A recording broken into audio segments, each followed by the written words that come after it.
Hello, everybody. This is our Valentine's Day special. Our little live weekly YouTube. It's kind of a variation on our random Q&A. We're going to make it not totally random. It's going to be on the Valentine's themes.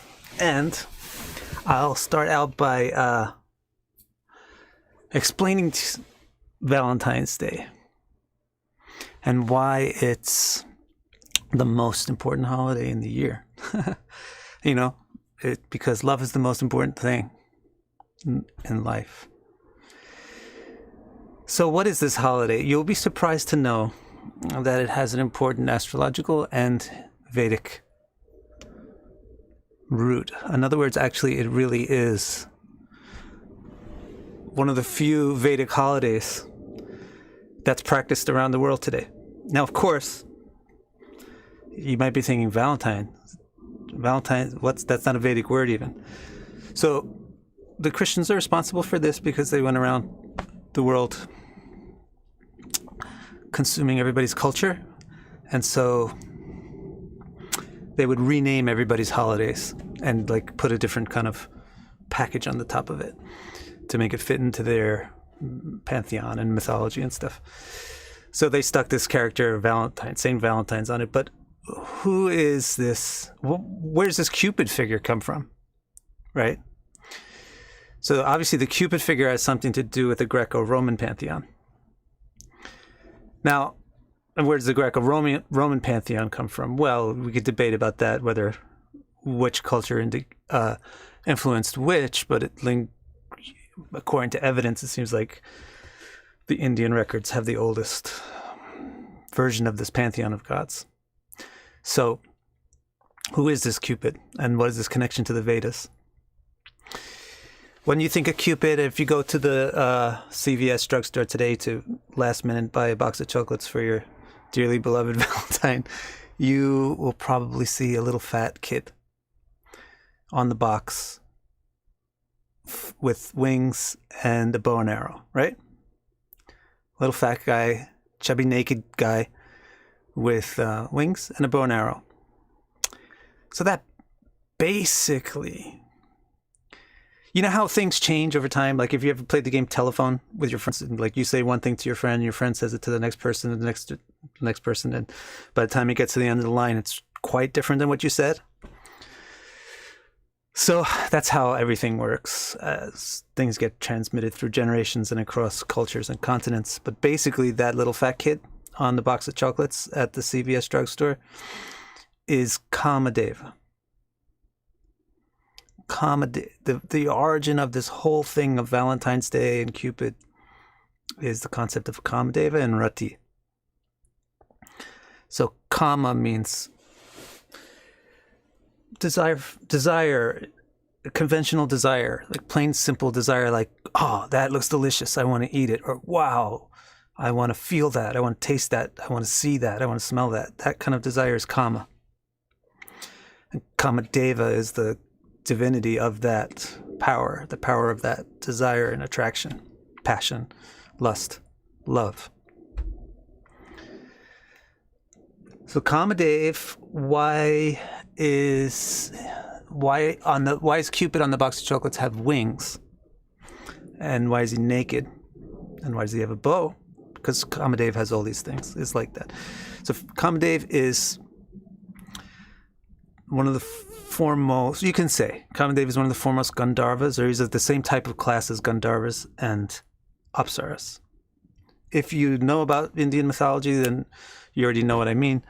If not, Gandharvas and Apsaras are kind of like the non-rated G version of angels.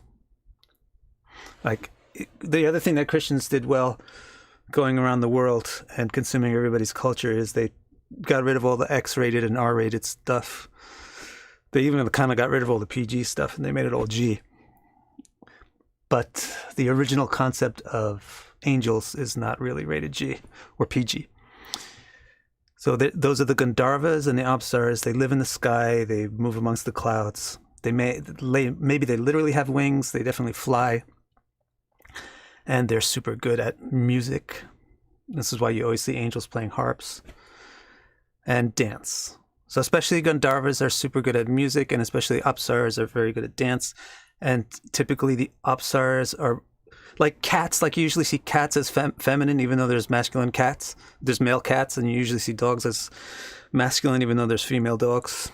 Similarly, Gandharvas are typically have the male, like we think of them as like the male version of the angel, and the Apsaras like the female version of the angel. And they're naked. Basically, they're not stark raving naked because that's really uncultured, but they're the way that they don't dress, but they decorate themselves. They ornament themselves. So this explains why Cupid is basically naked except for his Christian fig leaf or carefully placed floating garment. And that explains why he's got wings, right, and flies in the sky, looks like an angel.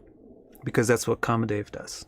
Kamadev is basically naked and flies in the sky like an angel. And what's this about the bow? Cupid's got a bow, and that's the thing. There's a heart. Another common Valentine's symbol, or just a symbol of being in love, is that you have a heart with an arrow through it. So what the hell does that mean? Well, that's Cupid's arrow striking your heart. So where does this whole idea come from that Cupid shoots you with an arrow to make you fall in love? Again, this comes from the Vedic concept of Kamadev. So Kamadev carries a special bow. This is very interesting, really. Kamadev carries a special bow and has 5 arrows. And each arrow is made of flowers. So it's not, when you see a drawing of Kamadev or Cupid with a real arrow, that's been lost in translation. It's not an arrow that's going to like shoot you like an archer's arrow. It's an arrow made of flowers. It's Pushpavana. If you know the Kamadev mantra, then you know this word Pushpavana. It has a flower arrow. So the reason why there's 5 different kinds of arrows that Kamadev shoots is because you have 5 senses. And that's what Kama is.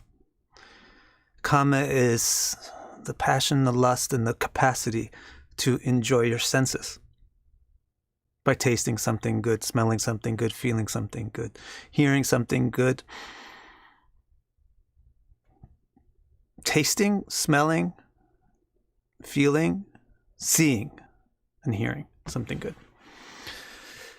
So usually he puts all 5 arrows on the bow at the same time and shoots you with all 5. But maybe he'll just shot you with one when you just see something beautiful, or just shoot you with a different one if you just hear something beautiful. And that flower arrow hits you and poof, gives you the energy to enjoy that sense. So that's why you have Cupid on your box of chocolates shooting a bow with his wings. Is that cool or what? This is Vedic origins of your Valentine's chocolate.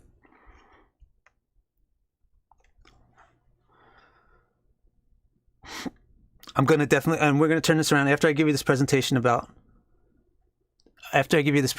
of what Valentine's Day comes from. Thank you, everybody who's saying Happy Valentine's Day. Happy Valentine's Day to all of you.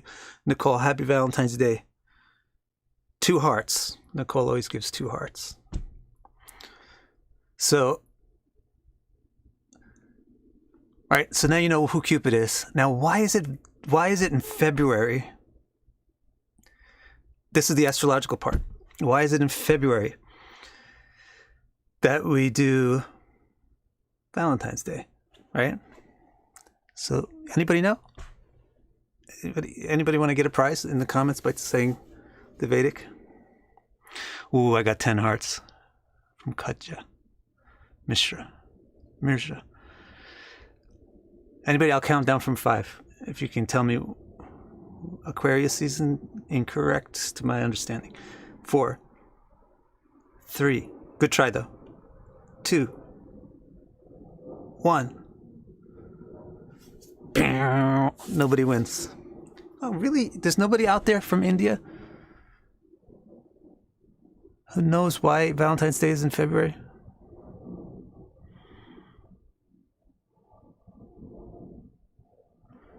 Two people. Interesting guess. February is the second month. Good. Shivram Prasad says maybe the starting of the spring season. That's basically what it is. Now, in India, don't you know the most fun? What's the most fun holiday in India? There you go, Sonia. There you go, Mr. Prasad. Vasant Panchami. That is the funnest holiday in India.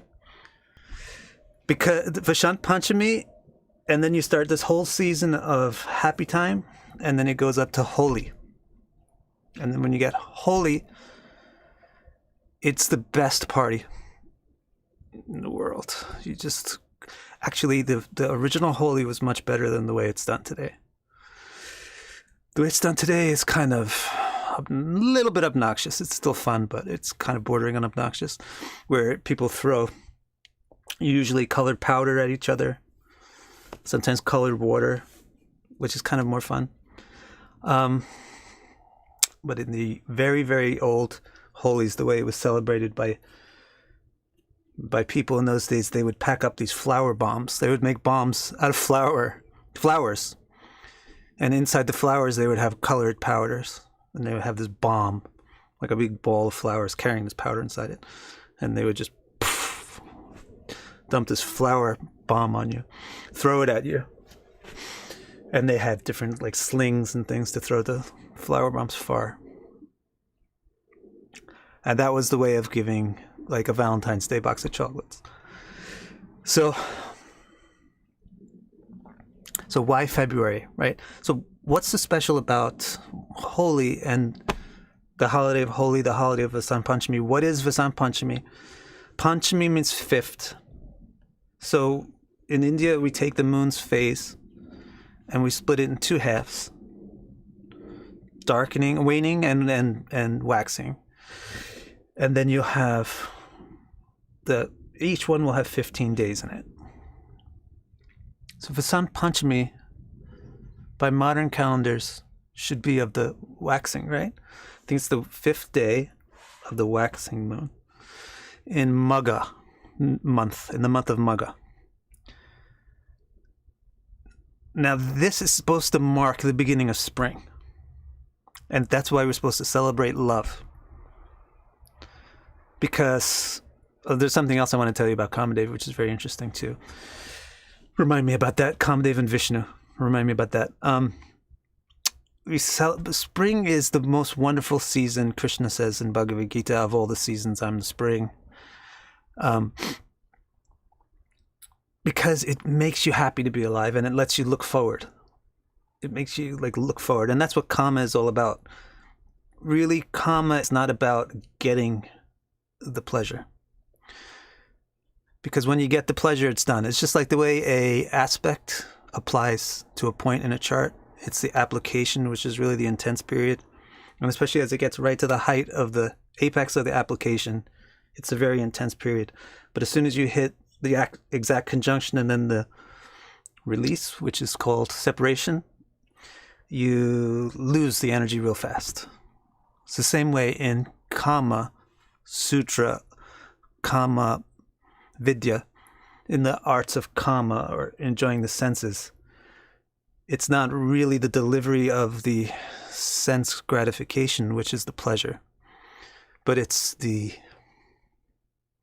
appetizing. It's the appetizing and encouragement of it, which is really where the pleasure is. So that's why spring is the season for Kama. Because spring is where we get hopes, we look forward, and we start to feel like, hey, we made it through the winter. It's going to be nice again. It's going to be, I can take off a couple of layers of clothes. I can go out again. I can enjoy life. Things are going to start to smell again. The flowers are going to come out. The bees are going to come out. The birds are going to come out. All these symbols. Kamadev, actually, his symbol is a parrot, a green parrot. So the birds come out, etc., like that. So we celebrate spring because, and Kama is the root of life. You see, the desire to enjoy an experience is the root of life, because what is the root of everything is Brahman, or consciousness. And what Brahman has is kama. Sa kamayata bahusyam prajayata. Brahman's intrinsic nature is kama, that it wants to experience, because it's consciousness, and that's what consciousness does. So spring is a wonderful season. We celebrate it extensively. Why do you celebrate it so damn early, though? It's February, it's the middle of February. I think that's so interesting. It's celebrated on the 5th day of the waxing moon of, why 5, by the way? You know why 5? Anybody want to know? Anybody studied any arts? Indian arts? Why is 5? Why would it be Vasant Panchami? Why isn't it Vasant Ashtami, which is generally a more auspicious day?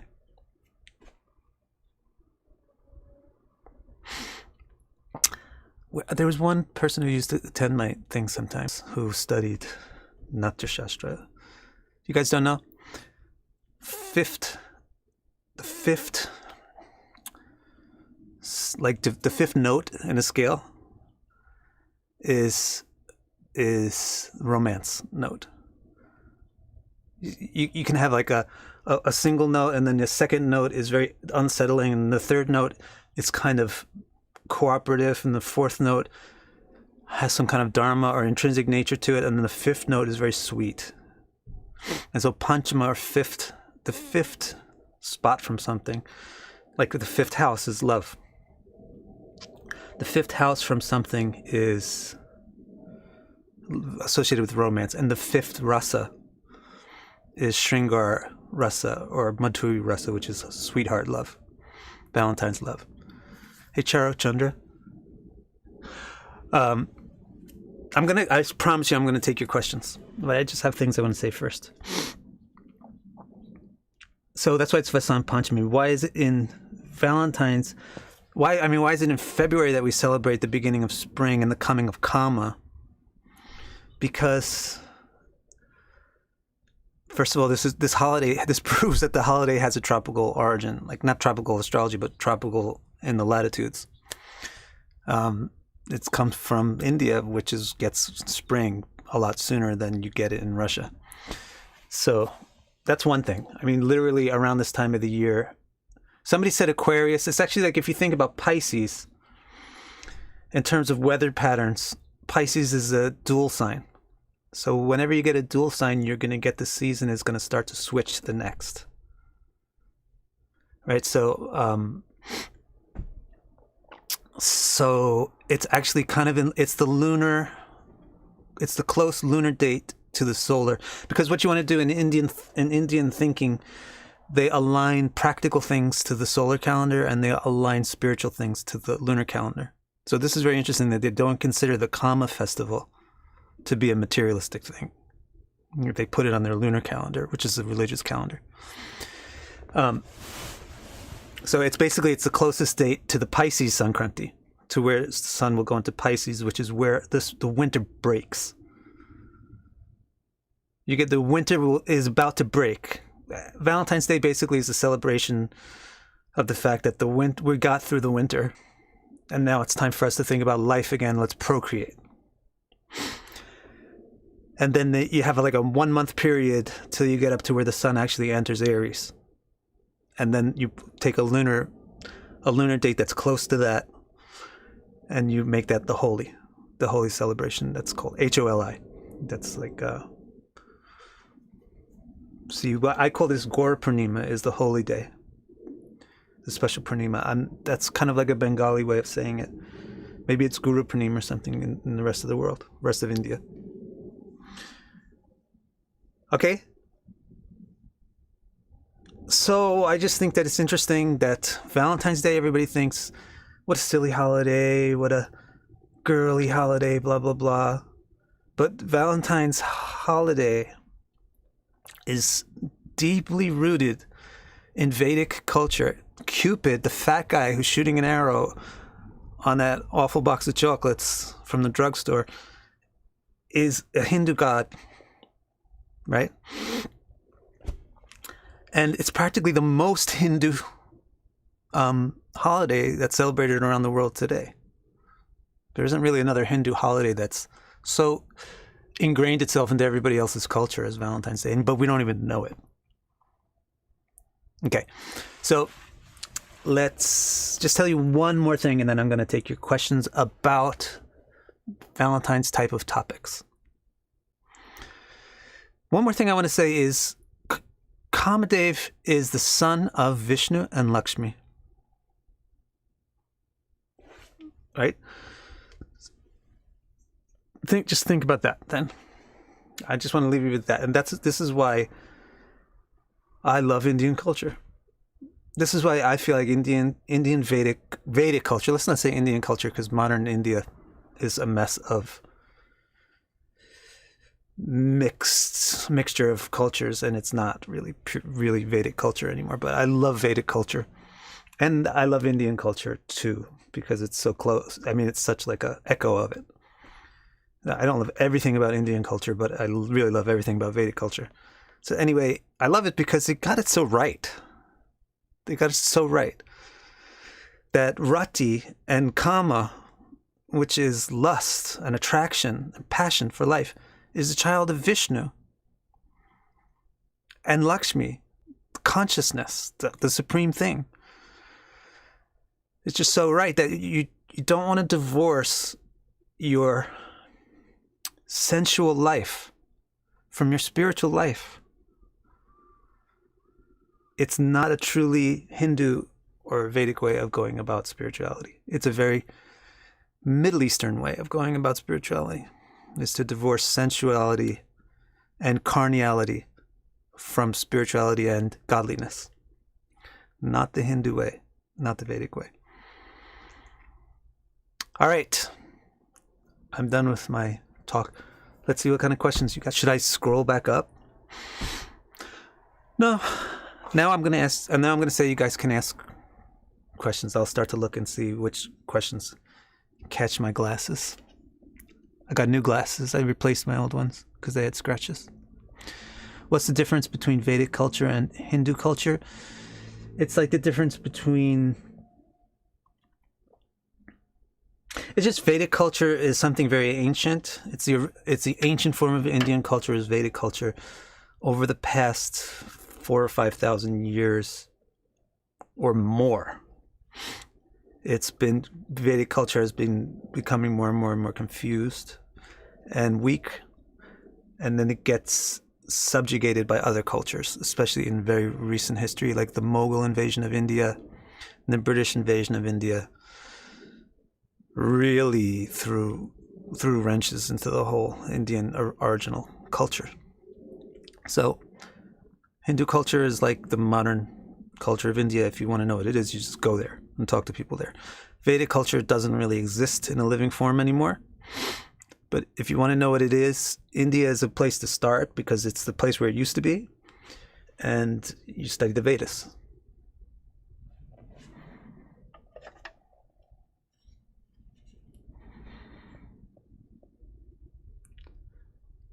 Okay, somebody named Miramatu is going live, so if anybody wants to leave my thing and go see Miramatu, you want to know that. What is one's true love through one's chart? Here's a question from Yuepa. Oh, and here's another interesting question from Choni. My boyfriend is Venus Ketu conjunct in the 12th. What do you think about Venus Ketu in general? So I want to answer those two questions. Hey, Ricky, thank you. All right. True love through one's chart. The chart, so we need to also separate love. Like I just said, you can't separate love and lust, but yet they're not the same thing. But they're two things which always go hand in hand. So, for example, I have a body, but I am a conscious being, a soul. But you won't see the soul without the body. So in the same way, you don't see love without the passion associated with love. But you can see passion associated with love without the love. Just like you can see a picture of a body, you can make a sculpture of a body, you can see a dead body, etc. Okay. So in an astrology chart, so what is love then? Love is the desire to please somebody.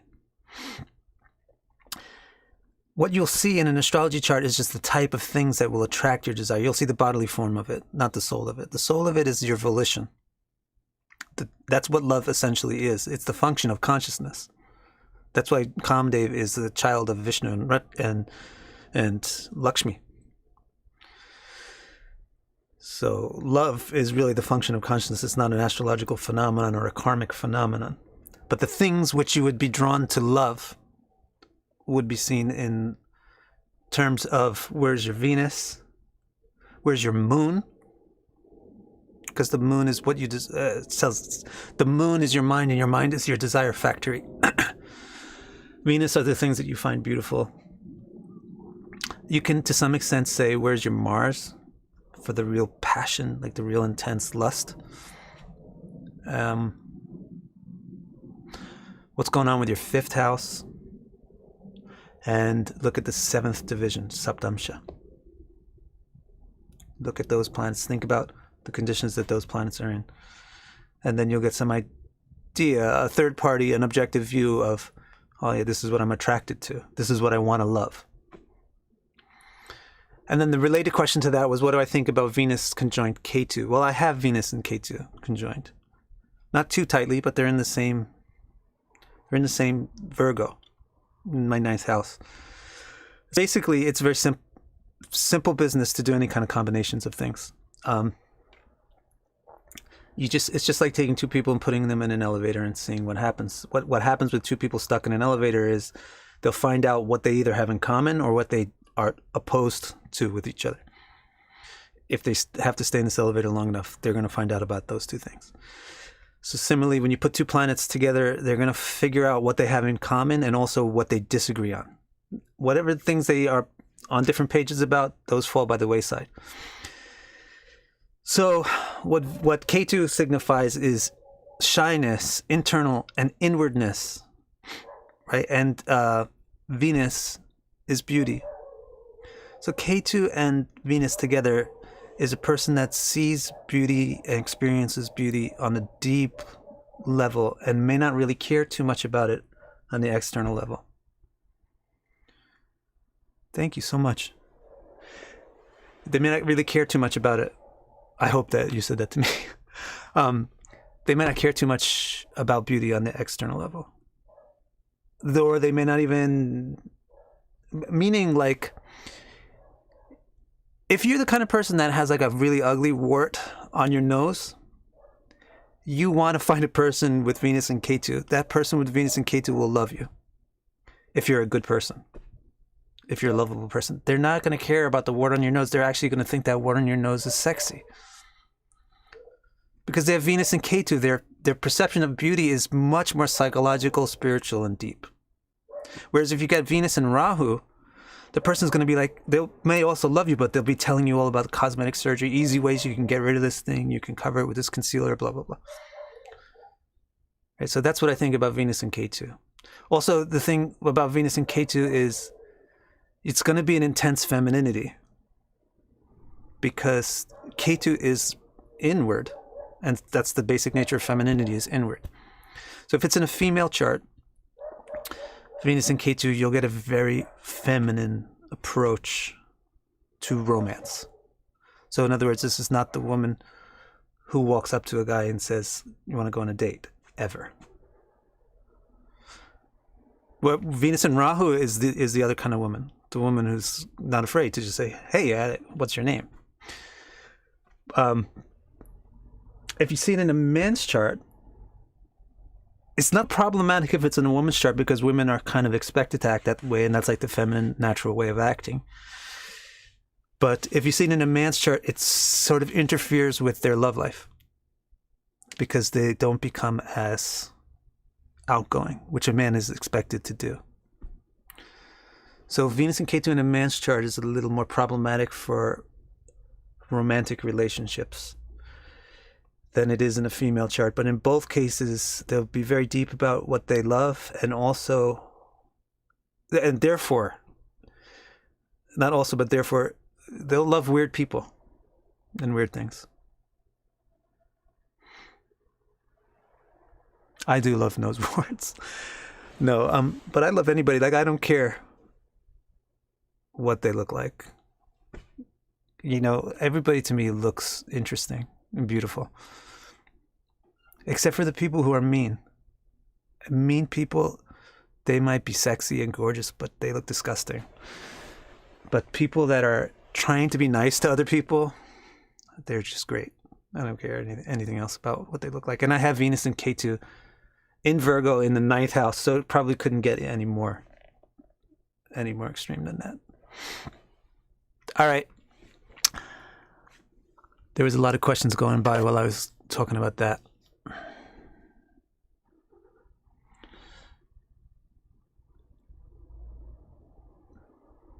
Here, Bonbon says, I have Venus conjunct Ketu in Libra. I'm not sure if this is true for me. I have Venus conjunct Libra, Ketu in Libra, and I want a very committed partner.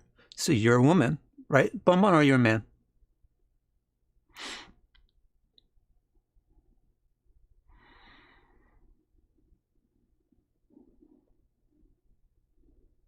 Here's another. Yeah, okay, so you're a woman with Venus conjoined Ketu. So you're having that, it's amplifying the feminine energy. Let's see, this is an example of where you have something meta, which inside a chart, which you have to compare with something outside the chart, where you have to compare with the person's gender. So it's magnifying the femininity. So you'll want feminine things. It's not going to get in the way so much. Well, what part do you think it doesn't agree with? That you get involved with unusual people or something? What you want, what you're looking for is deep commitment. That's the basic thing that I'm saying about Venus and Ketu. It's making the love need to be deep, not so much interested in superficial stuff. Venus and Rahu is quite different. Venus with Rahu. All right, so does attraction always mean there is compatibility because it's harmony with the soul? Or can you be sexually attracted to someone who's not good for you? Conscious Ocean asks. Well, I mean, of course, no. Attraction means that this plug fits in that hole. That's what attraction means. And therefore wants to go in that hole. Or that hole wants this plug. That's all it means. So it's just like this kind of magnet attracts that kind of iron. That's it. It's purely karmic and physical. The whole thing, though, however, is driven by Brahman, which is the conscious observer. But in terms of like, why do I like chocolate ice cream more than I like pistachio ice cream? It's just because the receptors in your tongue have the orientation that fits better with the chocolate molecules than the ones in the pistachio. So it's not about that you have a spiritual connection with chocolate or something like that. Ultimately, of course, it is. Because the reason why your tongue has the shape, the microscopic shape that it has, is because of your karma, which is the result of your actions, which is the result of your desires, which is the result of your will, which is you. But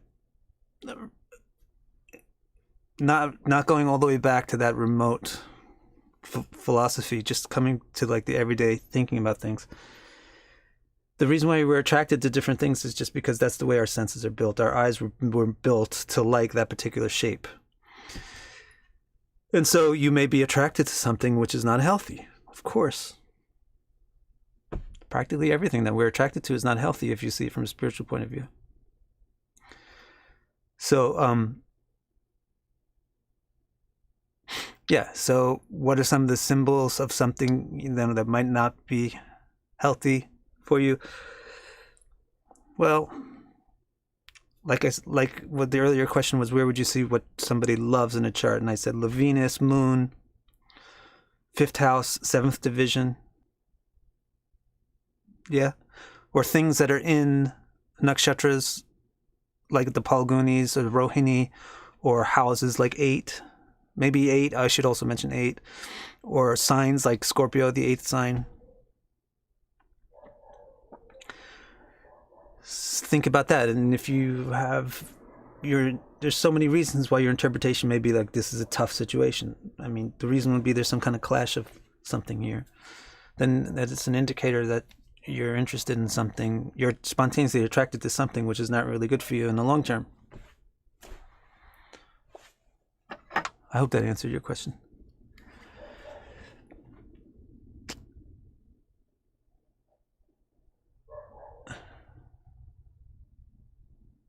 Here's an interesting question from Sonia.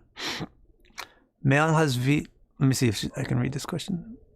Man is Venus, female is Moon in Pisces. Is it chemistry or not? So the basic principle is for sinistric, is it sinistric? Yeah, for sinistric astrology, compatibility astrology, which is basically what I like to do.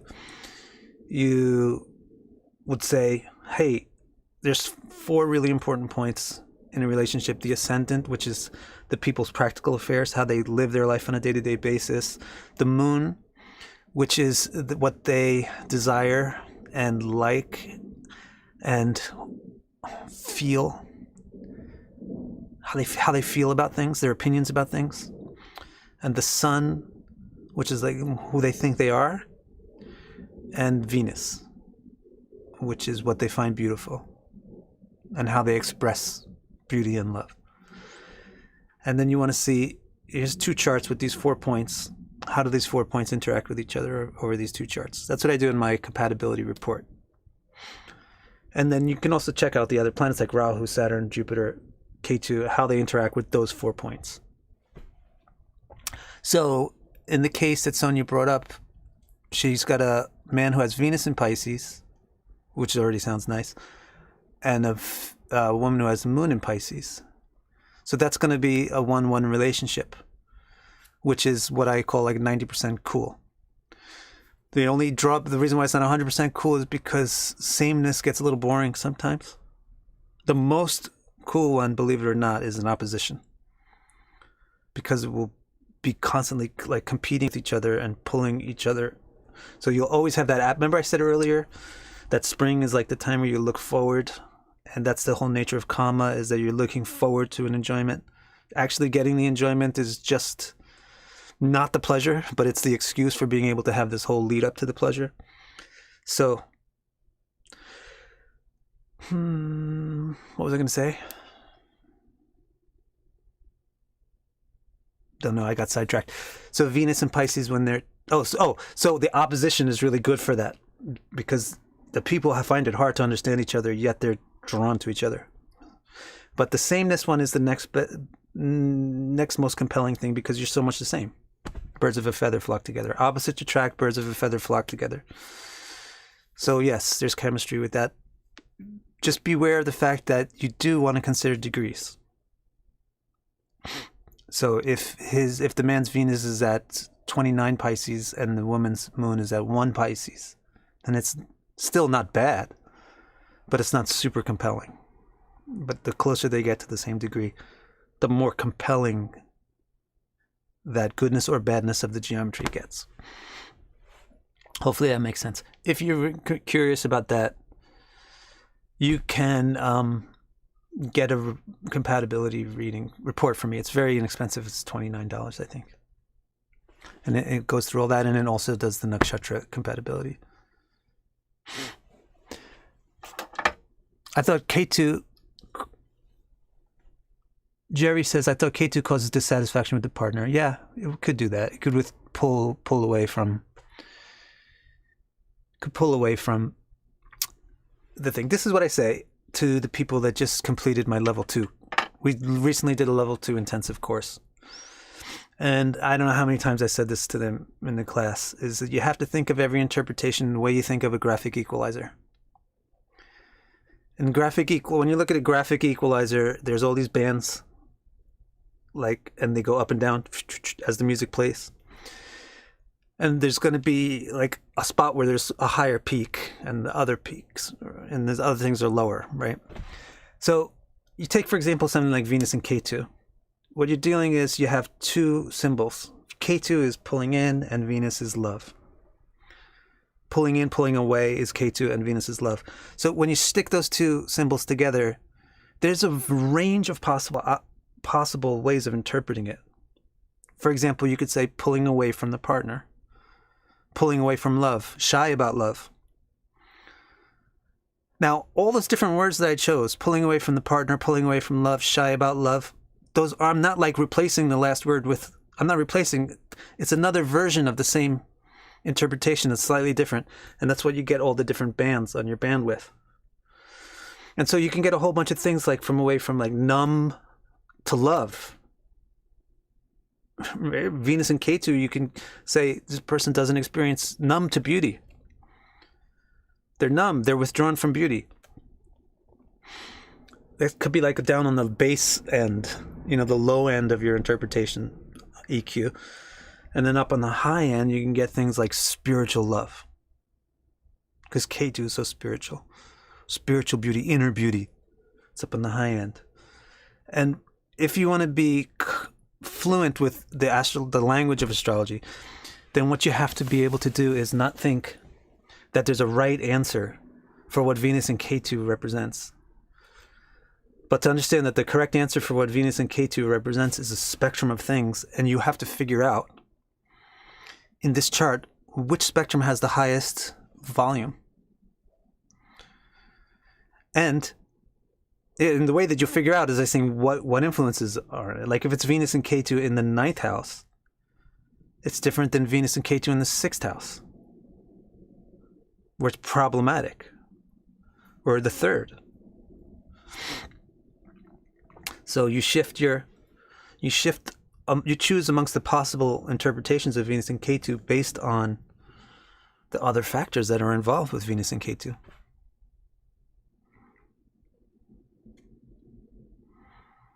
Okay?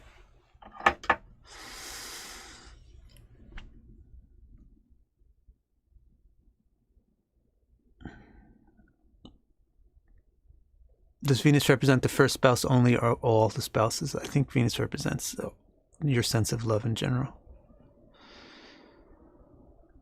But again, don't think that there's a right answer for that. You have to look at these charts carefully.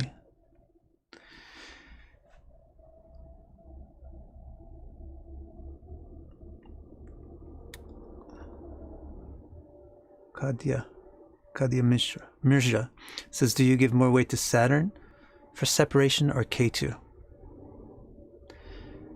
They're similar. So like this is one of the things, signatures I have for depression, clinical depression, is to have Saturn and Ketu hem something sensitive like the moon, because they're so similar. And they're both applying that same separative and withdrawing energy. So like if you have Venus hemmed by Saturn and Ketu, then it's probably not going to be on the high end of the EQ spectrum of the possible interpretations of the thing. It's probably going to be more difficult. The difference between Saturn and Ketu is that Saturn is quite tangible and practical, and whereas Ketu is quite smoky and amorphous and idealized, internalized. So Saturn with Venus, depending on the sign, because they can get in great signs together. For example, Saturn and Venus in Libra is a whole different story than Saturn and Venus in Leo. But Saturn and Venus together, so you get a lot of variation on this bandwidth here with Saturn and Venus together. For example, Krishna is Saturn and Venus together in the 6th house in Libra. So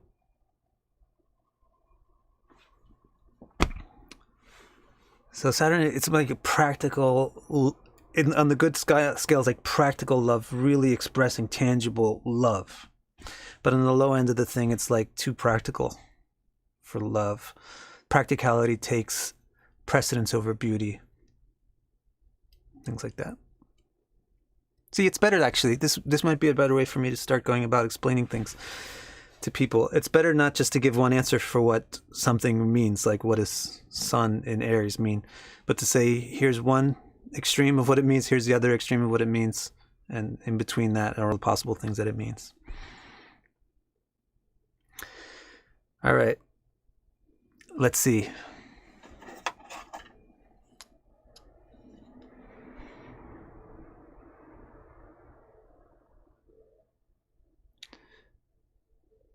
Yeah, Anton says Krishna was Taurus ascendant.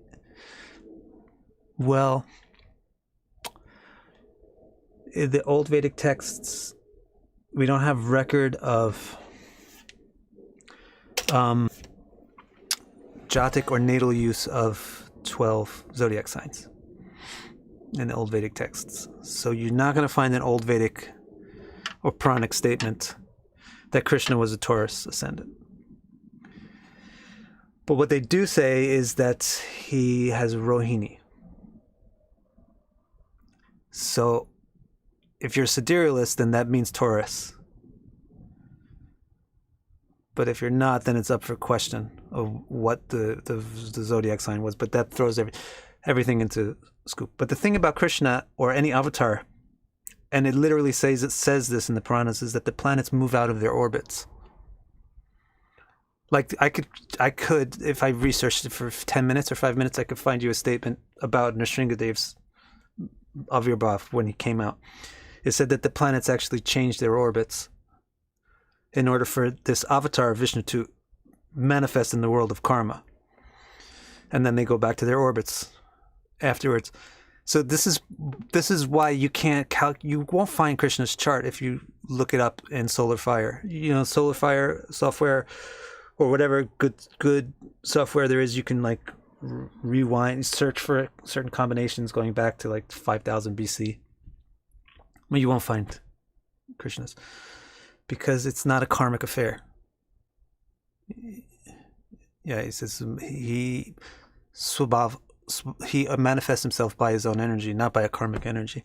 So anyway, there's a saint called Surdas,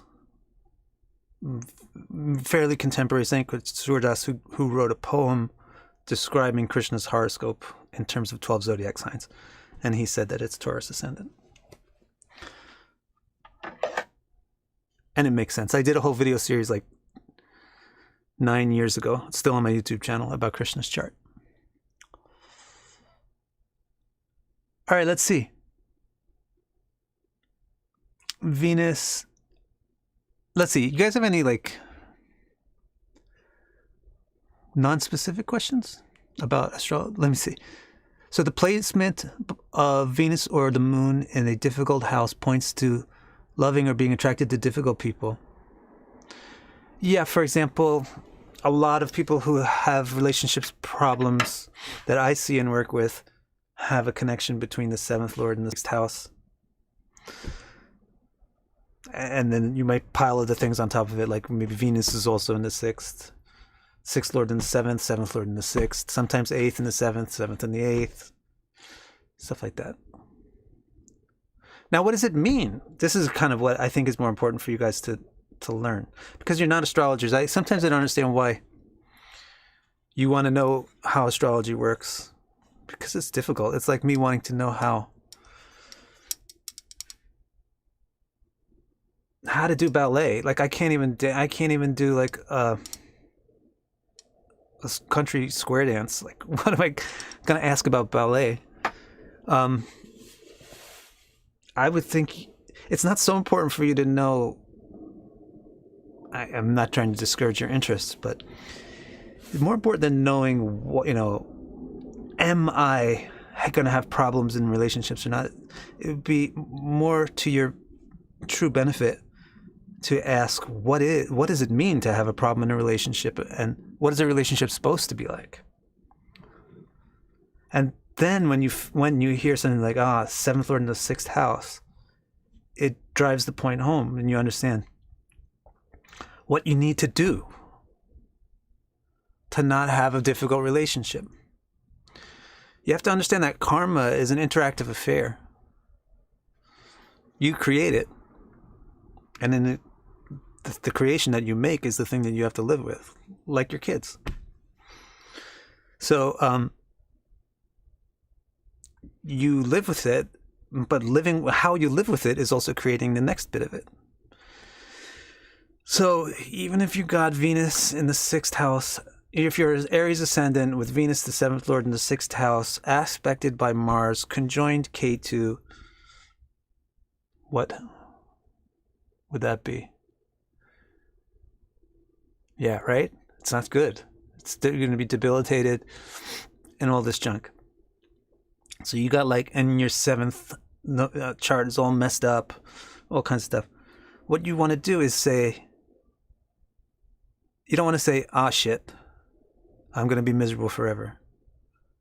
What you want to do is say, what is this? This is showing me why I have a problem. By understanding why I have a problem, I can know how to not have that problem. I know what's going into making this problem. Now I can know what to take out. Right? So a lot of the reason why 7th Lord and the 6th is so damn annoying and causes so many problems in relationships is because you will see your partner as an opponent, or vice versa, as a competitor and opponent, because that's the nature of the 6th house, is the opponents. And the nature of the 7th house is partner. So there's your answer also. More than just getting a proclamation that, yep, your love life is going to be yucky. What the astrology is really telling you is this is what's making it yucky. Change that. Work on that. Try not to see your partner as a competitor. Try not to see your partner as an enemy. Or if you know objectively that this partner is not your friend, then get away from that partner. This partner is my enemy. What did I do? I made a big mistake making this guy my partner. All right? So it shows that partnership means equality. Taking care of each other. Not one person dominating over another like the 6th house does. So you want to try to make if you got, for example, like 7th Lord in the 6th house and your relationships aren't going anywhere, then you have something to work towards. What you want to work towards is getting a more egalitarian relationship where the people take care of each other and see each other as friends, as sameness, as oneself. To see the partner as oneself is the highest ideal.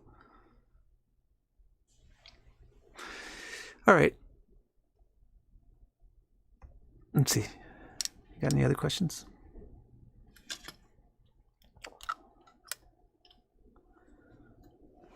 Well, these glasses are new, but they're so sensitive to this finger oil.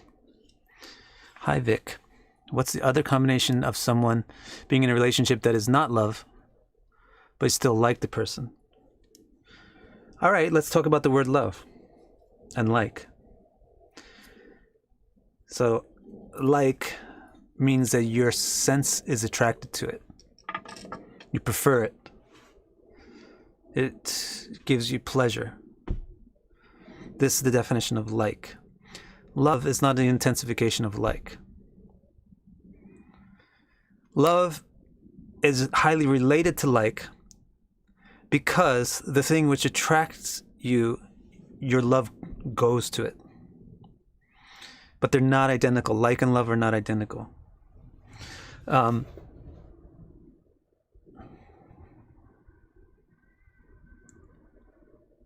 So actually, the way most people use the word love and like is like the way people use the word friend or boyfriend, right? Friend or lover.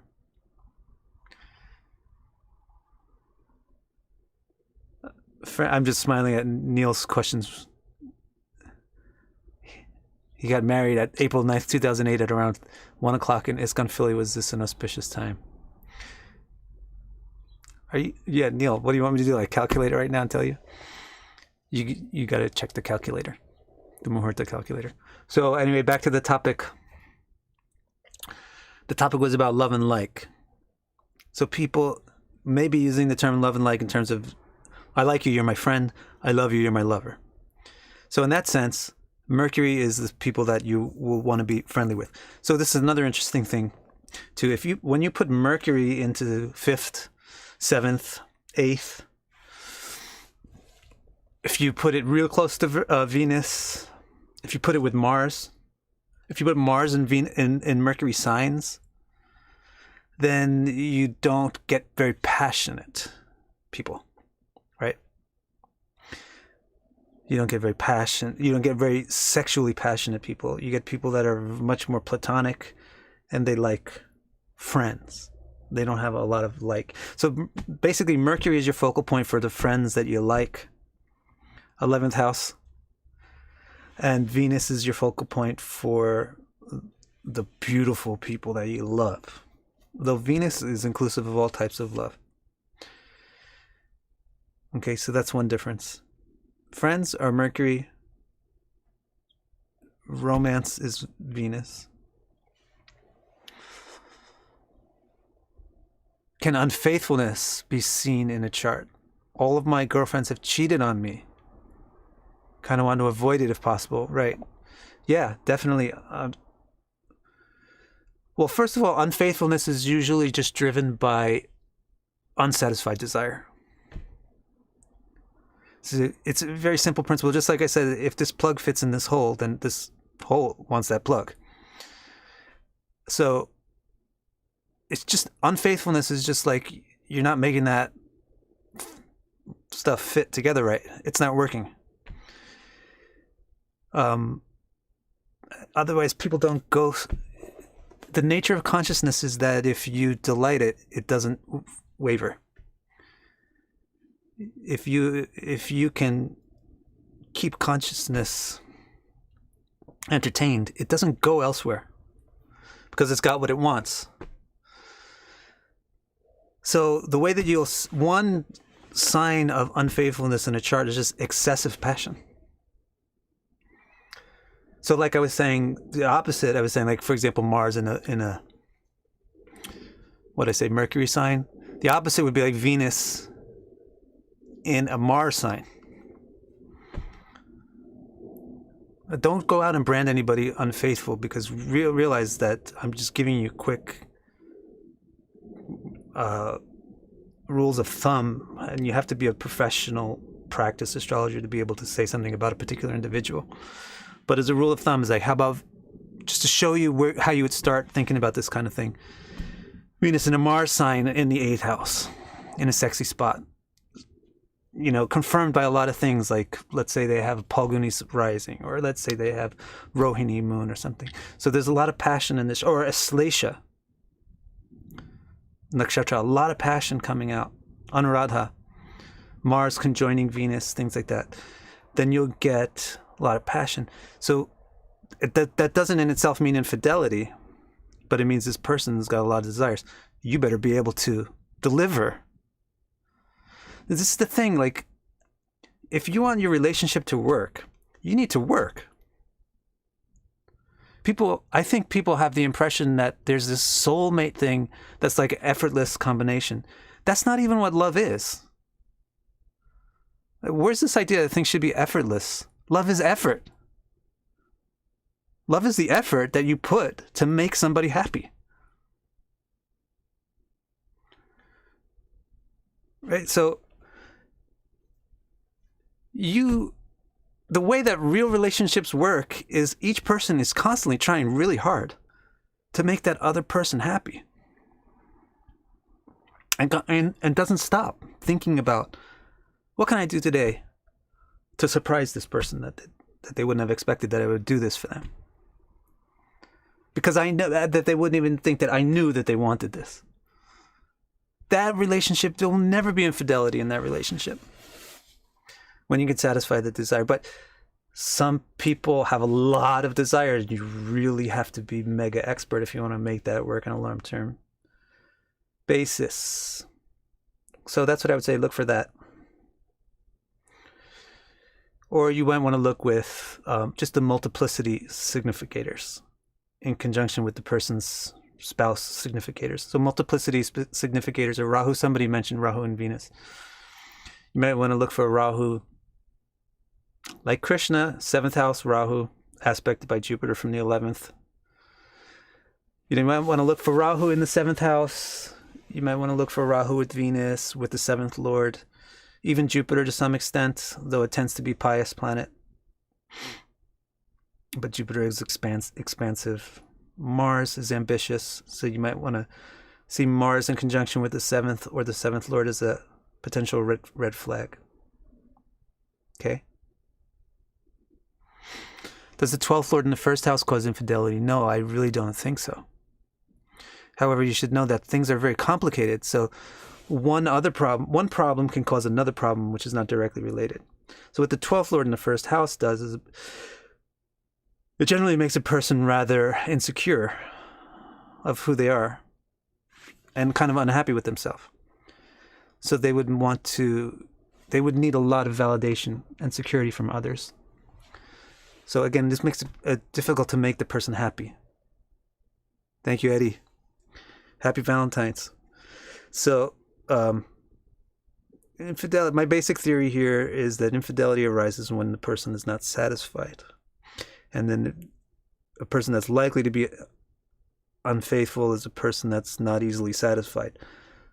So the 12th lord in the first house does make a person not easily satisfied, but not because they have a lot of libido, but because they have a lack of self-love, self-confidence. And so you might not be able to give them enough, or they might not just be satisfied with just only one person loves me. Then it's also helpful to look at Vedic culture for this too, because Vedic culture wasn't monogamous. And so to some extent, you also want to keep your reality in focus. That you may have excessive demands on what you consider to be faithful. It just may not be practical or Saturnian or reasonable from a human point of view to expect somebody to live up to your idea of what faithful is. Like some people will freak out if their husband looks at another woman. Right? It's just like that is just not reasonable. So one thing is, keep a reasonable limit. You might not be able to satisfy this person fully. They might need love and attention from other people. Well, if you love them, then just let that happen a little bit. Of course, not that it totally uproots and overturns your primary relationship with them. Okay? Here's a question. Would I say that Indra-related nakshatras are less passionate? No way. I really wouldn't say that. Indra's, first of all, what's an Indra-related nakshatra? There's Jyeshta and Vishaka. They're thinking that there's other guys like Chitra and Shatabhishak are Indra-related because the author of Taittiriya Brahmana calls the god Indra in that spot, although he's not referring to Indra, the person. Then okay, even those are passionate nakshatras.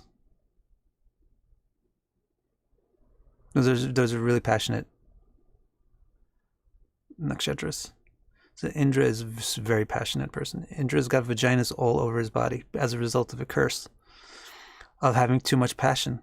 And the words from the sage who cursed him was, "You love pussy so much." This is a sage who said this, that you should be full of it.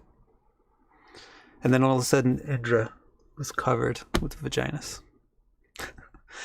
And then he went to Lakshmi, the goddess, the supreme goddess. He went to Lakshmi for help, and Lakshmi said, "I can't help you. That's a good curse for you. But let's see if we can change it a little bit." And then she changed them all into eyes. Matthew Cook. Of course I use conditioner. I'm not a barbarian.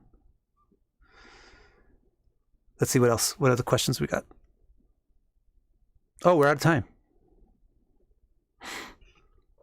So I hope you found this interesting. On Ketu and Saturn in the 7th. That's heavy, You know what I was saying about Ketu and Saturn, so it's in the 7th house. You can work with that. Neil, I know my first marriage was over when I realized we both didn't want to make it work. Yeah. You gotta work.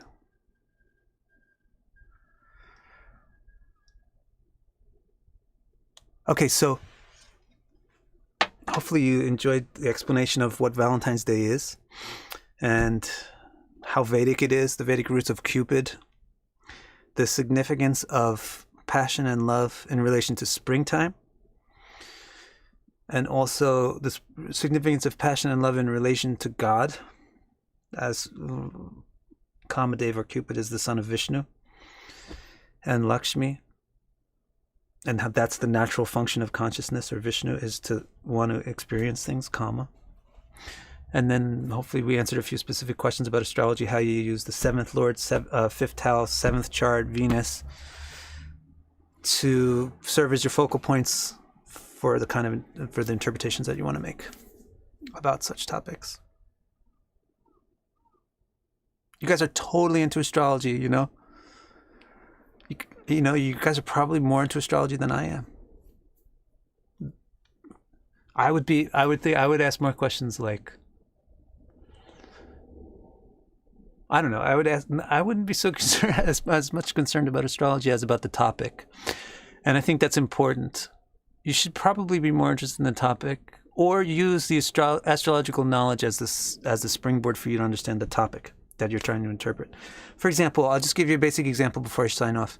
If people come to me and they ask me for advice on the stock market or how to invest their money, there's only a couple of cases where I said, okay, I'll do that reading for you.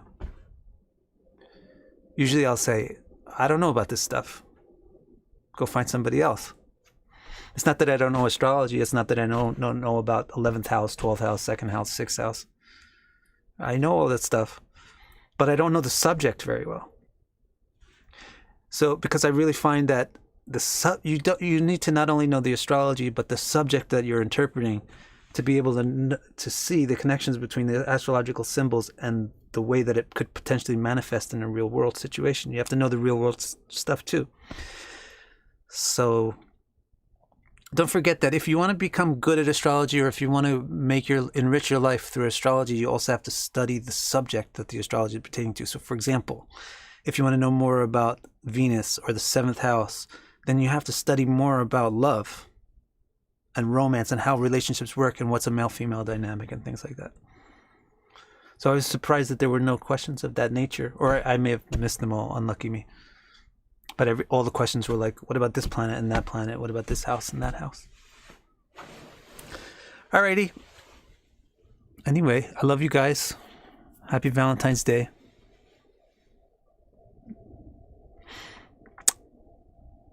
And I'll see you next week, same time, same bat channel, same bat station. See you guys.